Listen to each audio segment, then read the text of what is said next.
2, vous nous entendez? Bonjour à tous, moi c'est Luna. Et moi, c'est aussi Luna. Moi, c'est Laetitia. Et moi, c'est Claudia. Nous allons vous parler de culture. Luna, du coup, la culture, pour toi, c'est quoi? J'aurais du mal à te donner une définition parce que la culture c'est super large et subjectif, mais j'en ai discuté avec une étudiante en sociologie qui s'appelle Romane et écoute ce qu'elle m'a dit. À mon sens, il est difficile de donner une véritable définition de ce qu'est la culture, puisque cette définition, elle diffère énormément selon les sociétés, les contextes socio-historiques ou tout simplement les personnes. Mais cette question, elle reste à mon avis essentielle et très très intéressante. Et donc c'est difficile de définir ce qu'est la culture sans passer à mon avis par le détail des différents sens que prend ce mot, et il y en a énormément. Et tout ça, ça montre que le mot culture, il peut renvoyer pour les uns et les autres à des notions qui sont très différentes. Des notions qui sont susceptibles d'être adaptées, d'évoluer en fonction des périodes, des individus, des groupes, etc. Mais c'est génial! Oui, vraiment. Et elle m'a aussi expliqué comment la culture peut influencer l'identité d'une personne. Nous sommes, et la culture, elle influence ce que nous sommes et ce que nous faisons. Et ça peut parvenir de la part de notre entourage, notamment lors de notre socialisation primaire plutôt. Mais tout ça, ça va contribuer à façonner nos croyances, les normes auxquelles on donne du crédit. Et donc la socialisation, c'est vraiment un concept central en sociologie.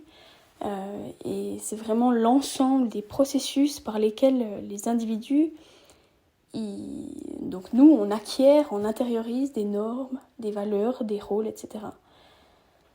Et donc je pense que c'est un concept et une théorie qui est assez intéressante pour montrer l'influence du bagage culturel qui nous est transmis dès notre naissance et ce de génération en génération.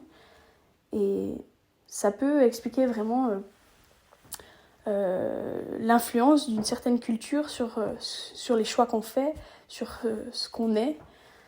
Et certaines sociétés laissent la possibilité aux individus de créer et de faire la culture, ce qui à l'inverse est parfois impossible dans d'autres.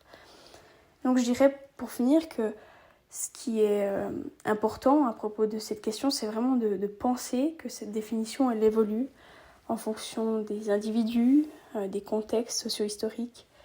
Et elle peut influencer le développement de l'être humain, ça c'est sûr, mais elle peut aussi lui permettre de sortir du cadre imposé par une société. C'est super! Moi, je connais la culture générale. La culture générale, c'est un ensemble de connaissances qui ne sont pas spécifiques à un domaine, mais qui renvoient à un ensemble de différents savoirs. La culture alimentaire en fait partie aussi?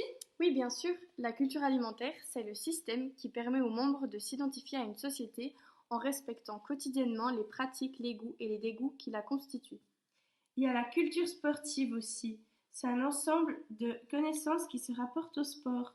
La culture, il y a toutes sortes de cultures, hein. Dans le football, dans tout, hein.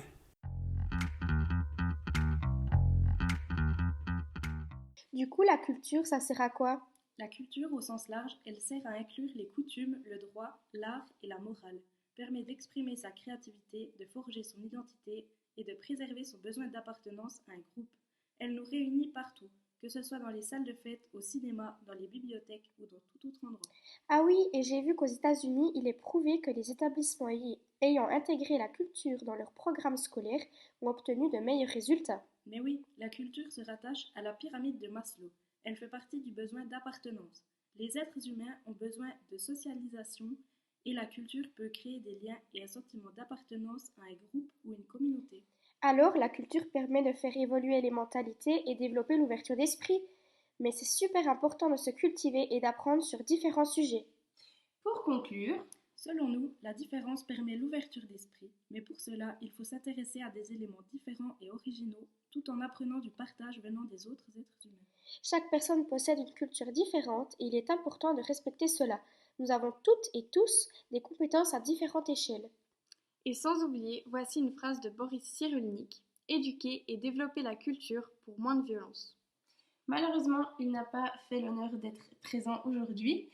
Merci pour votre écoute.